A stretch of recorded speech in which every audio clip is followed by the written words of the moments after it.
खोजो, बताओ क्या है ये? हाँ, ये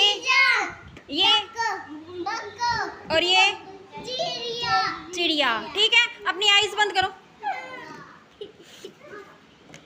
चलो खोलो, अब बताओ मैडम ने क्या उठा लिया इसमें से?